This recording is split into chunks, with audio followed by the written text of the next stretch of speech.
ఇది చాలా ప్రాముఖ్యమైన అత్యవసరమైనటువంటి సబ్జెక్టుగా అంశంగా పరిణమించింది ఈ దినాల్లో. ఎక్కడ చూసినా సంఘాలు, ప్రతి సందుకి ఒక సంఘం. కొన్ని పెద్ద పట్టణాల్లో వేల కొలది సంఘాలు వెలుస్తున్నాయి. పాస్టర్లు ఎక్కువ అవుతున్నారు, మంచిది. పరిచారకులు ఎక్కువయ్యారు, మంచిది. సంఘాలన్నీ కూడా నిండుగా ఉంటున్నాయి. ఆదివారం క్రైస్తవులు చాలా బిజీగా ఉంటున్నారు, మంచిది. కానీ తోమా వచ్చిన దగ్గర నుంచి ఈ భారతదేశానికి క్రీస్తుశకం 52 నుంచి, ఆ తర్వాత విలియం కేరీ వచ్చిన దగ్గర నుంచి ఇప్పటి వరకు కూడా మనం అన్యులకు సువార్త సరిగా చెప్పలేకపోయాం. ఇంకా 97% క్రీస్తును సరిగా అర్థం చేసుకునే వారిగానే, లేక కొంతమంది క్రీస్తును అపార్థం చేసుకున్న వారిగానే భారత సమాజం మిగిలిపోయింది. ఒకప్పుడు కోత విస్తారం, పనివారు కొద్దిమంది, ప్రార్థన చేయండి అని ప్రభువారు హెచ్చరించారు. ఈరోజు పనివారు ఎక్కువయ్యారు, కానీ కోత ఇంకా విస్తారంగానే ఉంది, కోయడానికి ఎవరూ లేరు. మరి ఇన్ని సంఘాలు ఏం చేస్తున్నట్టు? ఈ నేపథ్యంలో సంఘం గురించిన కొన్ని విషయాలను మనం వాక్యంలోంచి చూద్దాం. సంఘం గురించి అనేకమైన విషయాలు మనం మాట్లాడుకోవచ్చు, కానీ ఈరోజు ఒక 6 విషయాల్ని వాక్యానుసారంగా మనం చూడడానికి ప్రయత్నం చేద్దాం. నెంబర్ 1, చర్చ్, సంఘం. The glory of the church is Christ himself. సంఘం యొక్క మహిమ క్రీస్తే, సంఘం ఘనత క్రీస్తే, సంఘంలో హైలైట్ అవ్వవలసిన వారు క్రీస్తే. క్రీస్తును చూపించడానికే సంఘం ఈ భూమి మీద ఉంది. అందుకనే క్రీస్తే తన స్వరక్తమిచ్చి, వెండి బంగారాలతో కాక తన స్వరక్తమిచ్చి తన సంఘాన్ని కొనుక్కున్నాడు, కడుక్కున్నాడు. ఆ సంగతి మనం మర్చిపోకూడదు. కనుక సంఘం క్రీస్తుని ఉట్టిపడేలా చేయడానికి, క్రీస్తును ప్రస్ఫుటం చేయడానికి, క్రీస్తును ప్రతిబింబించడానికే పిలువబడింది అన్న సంగతి మనం అర్థం చేసుకోవాలి. 1 పేతురు పత్రిక 2:9 మనం చదివితే, మీరు చీకటి నుంచి ఆశ్చర్యకరమైన వెలుగులోకి పిలువబడ్డారు. ఎందుకు? ఆయన గుణాతిశయాల్ని ప్రచురం చేయడం కోసం. కాబట్టి సంఘం అంటే ఒక ఆదివారం గ్యాదర్ అయ్యేది కాదు, ఒక సోషల్ క్లబ్ లాంటిది కాదు. సంఘం యొక్క పని చర్చి 4 గోడల మధ్యలో కంటే చర్చి గోడల బయట సోమవారం నుంచి శనివారం వరకు సంఘం పని ఎక్కువగా ఉంటుంది. సంఘం క్రీస్తును హైలైట్ చేయాలి. సంఘంలో కూడా 4 గోడల మధ్యలో కూడా జరిగే ప్రతి విషయంలోనూ క్రీస్తును మనం హైలైట్ చేయాలి. ఈరోజు దురదృష్టం ఏమిటంటే, క్రీస్తుకు బదులుగా క్రీస్తు దాసులు హైలైట్ అవుతున్నారు.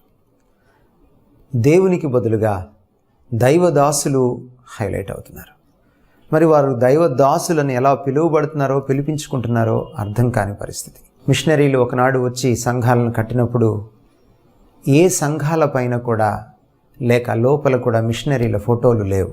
కానీ ఈ రోజున సంఘాల బయట లోపల సంఘాలని స్థాపించామని చెప్పుకుంటున్నటువంటి the so called servants of God, దైవజనులుగా పిలువబడుతున్నటువంటి, పిలిపించుకుంటున్నటువంటి ఈ వ్యక్తుల ఫోటోలు పెట్టుకోవడం, అటువంటి సంఘాలకు మనం వెళ్ళడం, వాళ్ళను విమర్శిస్తే విమర్శించిన వాళ్ళని దుర్భాషలాడడం, వాక్యానుసారంగా చెప్పిన విషయాల్ని విశ్లేషించకుండా వాక్యానుసారంగా వ్యక్తిగత దూషణలు చేయడం పరిపాటైపోయింది. ఎన్ని చేసినా సత్యవాక్యాన్ని చెప్పవలసిందే, కాబట్టి నిర్మోహమాటంగా చెప్పవలసింది కాబట్టి చెప్తున్నాను. సంఘంలో క్రీస్తు తప్ప ఇంకెవరు కూడా హైలైట్ అవ్వడానికి వీల్లేదు. ఇది చాలా ప్రాముఖ్యమైన విషయం. యేసుక్రీస్తు వారిని హైలైట్ చేయడం అంటే ఏమిటి? యేసుక్రీస్తు వారిని హైలైట్ చేయడం అంటే మహిమపరచడం. అంటే the glory of the church is Christ. సంఘం యొక్క మహిమ క్రీస్తే అంటే దాని అర్థం ఏంటంటే, క్రీస్తుకు అన్ని విషయాల్లో పెద్దపీట వేయడం, క్రీస్తుకు ప్రథమ స్థానాన్ని ఇవ్వడం. కొలసీ పత్రికలో అదే చెప్పాడు 1వ అధ్యాయంలోనే. ఆయన అన్నింటిలో ప్రథముడు, సృష్టిలోనే ఆది సంభూతుడు. కనుక సంఘంలో కూడా ఆయన ప్రథముడు, సంఘానికి ఆయన శిరస్సు. కనుక ఆయనకు పెద్దపీట వేయాలి. క్రీస్తుకు బదులు పద్ధతికి, డినామినేషన్ పద్ధతికి, లేక డినామినేషన్ని స్థాపించిన వారికి, లేక సంఘాలు ఇప్పుడు పెట్టుకుంటున్నటువంటి ఇండిపెండెంట్ సంఘాల వ్యవస్థాపకులకు, మరిదేనుకో మనం పెద్దపీట వేస్తే అది విగ్రహారాధనతో సమానం. దేవునికి విగ్రహారాధన ఈజ్ ఈక్వల్ టు వ్యభిచారం. మనం ఎక్కడో వ్యభిచారుల గురించి మాట్లాడుతున్నాం, కానీ క్రీస్తు బదులు నన్ను ఆ స్థానంలో పెట్టుకుంటే దైవజనుడిగా అంతకు మించిన వ్యభిచారం లేదు. ఈ సంగతి మనం గమనించాలి. క్రీస్తు మహిమను దొంగిలించడానికి ప్రయత్నించిన ప్రతివాడు, దొంగిలించిన ప్రతి దైవదాసుడు వ్యభిచారే, బైబిల్ పరిభాషలో మాట్లాడితే. ఎందుకంటే ఇశ్రాయేలీయులకి చాలా స్పష్టంగా చెప్పాడు, వాళ్ళ విగ్రహారాధన దేవుడు వ్యభిచారంతో పోల్చి వివరించాడు జుగుప్సాకరంగా వాక్యంలో, పరిశుద్ధ వాక్యంలో. ఎందుకని? అది చదువుతుంటేనే చదవబుద్ధి కానట్టుగా. ఎందుకంటే ఇశ్రాయేలీయులు విగ్రహార్పితులైనప్పుడు దేవుడు ఎంతగా క్షోభించాడు. ఒక భర్త భార్య వ్యభిచారంకి వెళ్ళిపోతే, లేకపోతే భర్త వ్యభిచారం చేస్తుంటే భార్య ఎంత క్షోభిస్తుందో ఆమె మనస్సు, అతని మనస్సు అంతకు 1000 రెట్లు ఎక్కువ దేవుడు క్షోభించాడని చెప్పడానికి రాయించాడు. కనుక దేవుని మహిమను మనం లాక్కోవడానికి వీల్లేదు. అయ్యగారులని పిలిపించుకోవడం, అడుగులు మడుగులు ఒత్తించుకోవడం, ఇంకేదో చేయడం. క్రీస్తు మనకు ఈ పని ఎందుకు అప్పగిచ్చాడంటే సంఘాన్ని ఆయన శిష్యుల్ని తయారు చేయడానికి, మన శిష్యుల్ని తయారు చేసుకోవడానికి కాదు. మనల్ని పొగిడే భజన పరుల్ని, చెంచాగిరి చేసేవాళ్ళని, వందిమాగతుల్ని, తానా అనే వారిని తయారు చేసుకోవడానికి కాదు. ఇది మనం గమనించాలి. క్రీస్తును హైలైట్ చేయాలి. అది పాస్టర్ అయినా, బిషప్ అయినా, సంఘ పెద్దలైనా, సంఘస్థులైనా, డీకన్స్ అయినా, పరిచారకులైనా క్రీస్తుకే పట్టం కట్టాలి. వారి మాటలో, వారి ప్రసంగాల్లో, వారి ప్రవర్తనలో, వారి కమిటీ మీటింగ్స్లో, వారి యేసుక్రీస్తు ప్రభువారి శ్రేష్టమైన ఘనమైన నామంలో మీ అందరికీ శుభాభివందనములండి. సత్యవాక్యము కార్యక్రమాన్ని చూస్తున్న మీ అందరినీ మరి ఒక రీతికి కలుసుకోవటానికి దేవుడు మంచి సమయాన్ని అనుగ్రహించాడు. దేవుని సంఘము ఎలా ఉండాలి అనేటువంటి విషయాన్ని గంటల ప్రకాష్, ఆయన పేరు గంటల ప్రకాష్ గారు చెప్పారు. క్రీస్తు సంఘము అని చెప్పుచున్నాడు, కానీ సంఘానికి శిరస్సు క్రీస్తు అని చెప్పుచున్నాడు. పేతురు అనబడినది రాయి క్రీస్తు సంఘాన్ని కట్టాడని స్పష్టంగా చెప్పాడు. సంఘము క్రీస్తుదని చెప్పుచున్నాడు. మత్తయి సువార్త 16వ అధ్యాయం 18వ వచనంలో, మరియు నీవు పేతురు, ఈ బండ మీద నా సంఘమును కట్టుదును, పాదాల్లోకపు ద్వారములు దాని ఎదుట నిలువలేపని నీతో చెప్పుచున్నాడు. మంచిదే. చాలామంది సత్యములో జీవించరు, కానీ సత్యము గురించి చెబుతుంటారు. ఈ గంటల ప్రకాష్ అనబడినటువంటి వ్యక్తికి రక్షణ లేదు.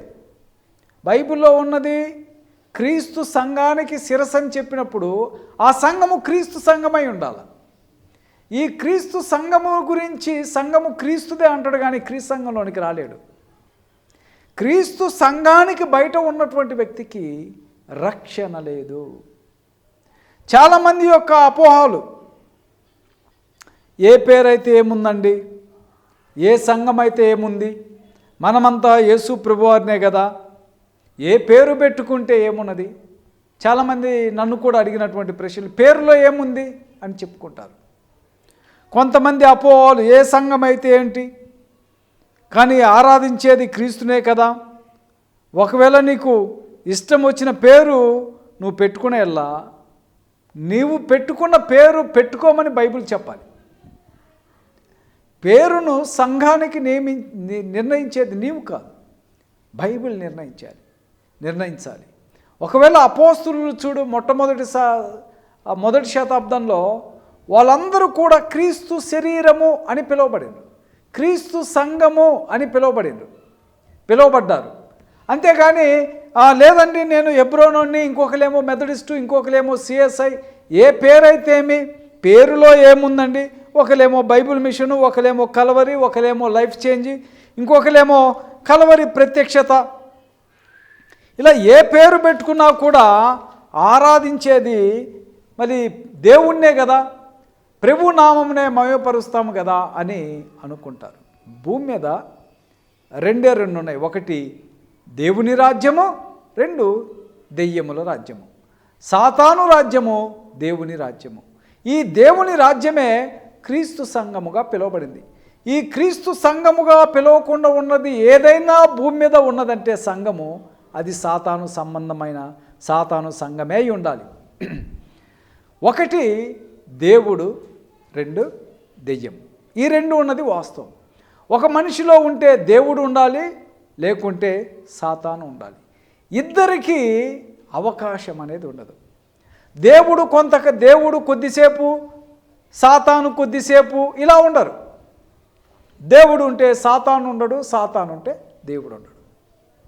ఎందుకంటే అలాగే ఈ భూమి మీద రెండు రాజ్యాలు ఉన్నాయి. ఒకటి దేవుని సంఘం అనబడిన క్రీస్తు సంఘము, రెండు సాతాను సంఘం. పిలువబడితే దేవుని సంఘము క్రీస్తు సంఘముగా పిలువబడాలి. క్రీస్తు సంఘముగా ఏదైతే పిలువబడదో అది సాతాను సంఘం.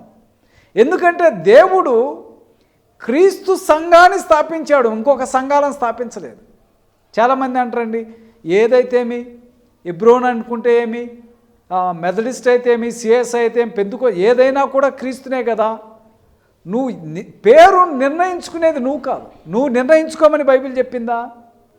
లేదండి బైబిల్ చెప్పలేదు, మేము పెట్టుకున్నాము. నువ్వు కల్పించుకున్న పద్ధతి అది. దేవుడు చెప్పనిది చేయటమే పాపము. దేవుని ఆజ్ఞను అతిక్రమించడమే పాపము. అపోస్తుల కార్యం 3వ అధ్యాయం 12వ వచనంలో, మరి ఎవని వలన రక్షణ కలగదు, ఈ నామమునే మనము రక్షణ పొందవలెను కానీ ఆకాశము క్రింద మనుషులలో ఇవ్వబడిన మరి ఏ నామంలో రక్షణ పొందలేము. ఇది బైబిల్ చెబుతుంది. ఆకాశము క్రింద ఇవ్వబడిన ఏ నామములో రక్షణ లేదు. ఒకవేళ ఇంకొక పేరు పెట్టుకున్నావు అనుకోండి, బాప్టిస్టు, మెథడిస్టు, సిఎస్ఐ, లూథరన్. ఒకడు వ్యభిచారము చేయటానికి ఇష్టపడ్డప్పుడు, దొంగతనము చేయటానికి ఇష్టపడ్డప్పుడు క్రీస్తు పేరు చెప్పుకోవడానికి సిగ్గెందుకు? నువ్వు ఏరే పెట్టుకోవడానికి సిగ్గుపడట్లేదు, కానీ క్రీస్తు పేరు చెప్పుకోవడానికి సిగ్గుపడుతున్నావు. క్రీస్తు సంఘం అని చెప్పుకోవడానికి సిగ్గు. ఈయన ఎవరు? క్రీస్తుని ఎరిగినామంటారు, క్రీస్తులో బాప్తీసం పొందామంటారు, రక్షింపబడ్డామంటారు, క్రీస్తు సావాసము కలిగినామని చెప్తారు, క్రీస్తుకు ప్రార్థన చేస్తాడు, కానీ క్రీస్తు సంఘాన్ని అంగీకరించరు వీళ్ళు. బైబిల్ ఏమో క్రీస్తు సంఘము అని చెబుతుంది, ఈ నామములోనే రక్షణ. మీరు ఆలోచన చేయండి, ఏ నామములో రక్షణ లేదు. మరి ఒక లేఖనం ఫిలిప్పీలకు రాసిన పత్రిక 2వ అధ్యాయం 9-10 వచనాల్లో, అందుచేత పరలోకమందు ఉన్నవారిలో కానీ, భూమి మీద ఉన్నవారిలో కానీ, భూమి క్రింద ఉన్నవారిలో కానీ ప్రతివాని మోకాలు యేసు నామములో వంగునట్లును, ప్రతివాని నాలుక తండ్రి అయిన దేవుని మహిమార్థమై యేసుక్రీస్తు ప్రభువుని ఒప్పుకున్నట్లు దేవుడు ఆయన అధికముగా ఇచ్చించి ప్రతి నామమునకు పైనామముగా ఆయన అనుగ్రహించెను. ఇదండి క్రీస్తు ప్రభువారు నియమించినటువంటి కాకుండా ఈ నామంలోనే రక్షణ ఉన్నప్పుడు, అప్పుడు క్రీస్తు ప్రభువారి యొక్క సంఘము మాకు అవసరం లేదు, మేము ఏ సంఘంలో ఉన్న పరలోకానికి వెళ్తామంటే అది కేవలము నీ భ్రమ. నువ్వు బైబిల్ను తృణీకరించినట్టు, క్రీస్తును తృణీకరించినట్టు. క్రీస్తే సంఘాన్ని ప్రేమించాడు, అది పరిమళ వాసనగా ఉండటానికి ఆయన సంఘము కోసము తను తాను అర్పించుకొనెను. అది వాక్యము చేత ఉతక స్నానం చేసినటువంటి సంఘం, అది మహిమ కలిగినటువంటి సంఘము, నిర్దోషమైనటువంటి సంఘం. దీనిలోనికి సంఘమనబడిన రాజ్యంలోనికి నువ్వు రాకుండా మరి ఒక సంఘంలో ఉన్నావంటే అది సాతాను సంఘము. అందుకే రెండు ఉన్నాయి భూమి మీద, ఒకటి సాతాను సంఘము, ఒకటి క్రీస్తు సంఘము. ఈ క్రీస్తు సంఘమును ప్రభువు స్థాపించాడు. చాలామంది క్రీస్తు సంఘంలోనికి రాకుండా క్రీస్తు సంఘం చాలా గొప్పదని గంటల ప్రకాష్ లాగా చెబుతాడు. అంటే చాలామందికి రక్షణ కూడా లేకుండా క్రీస్తు సంఘం గురించి చెబుతారు, కానీ రక్షణ అనేది వాళ్ళకు లేదు. రక్షణ క్రీస్తు సంఘంలో ఉన్నది. పేరులో ఏమున్నది అంటారండి, పేరులోనే ఉంది. రాముడి పేరో లేకుంటే ఇంకొకటి, హిందువులు విగ్రహారాధన పేర్లు చాలా ఉన్నాయి, మరి ఆ పేర్లలో నువ్వు బాప్తీసం తీసుకో. మరి ఈ నామంలో ఎందుకు బాప్తీసం తీసుకో? పేరులో ఏమీ లేనప్పుడు నువ్వు ఏరే నామంలో బాప్తీసం తీసుకో. ఏ నామంలో బాప్తీసం తీసుకుంటావు నీకు రక్షణ కలుగుతుంది? ఇవ్వబడిన ఈ నామంలో. అందుకే పేరులోనే రక్షణ ఉంది. యేసు నామంలో, క్రీస్తు నామంలో దేవుడు, అందుకే అంటాడు ఇక్కడ అపోస్తలుల కార్యం 2వ అధ్యాయం 36వ వచనంలో, మీరు సిలువ వేసిన యేసునే దేవుడు ప్రభువుగాను క్రీస్తుగా నియమించిన. ఇది ఇజ్రాయేల్ వంశం అంతా రూఢిగా తెలుసుకోవాలని చెప్పాను. దేవుడు యేసును క్రీస్తుగాను ప్రభువుగా నియమించాడు. అందుకని క్రీస్తు శరీరము, క్రీస్తు సంఘం అని పిలువబడింది. గంటల ప్రకాష్కు బైబిల్ తెలియదు. బైబిల్ తెలియకుండా, క్రీస్తు సంఘం యొక్క సత్యం తెలియకుండా దాన్ని అంగీకరించి దాంట్లోకి రావాలి. చాలామంది సత్యంలో జీవించరు, కానీ దాని గురించి గొప్పగా చెబుతారు. అందుకని గంటల ప్రకాష్కి రక్షణ లేదు. రక్షణ క్రీస్తు శరీరంలో ఉన్నదని విషయం అతను తెలుసుకోవాలని, మీరు సత్యం తెలుసుకోవాలని ప్రభు పేరట తెలియజేస్తున్నాను. అందరికీ శుభాభివందనములు.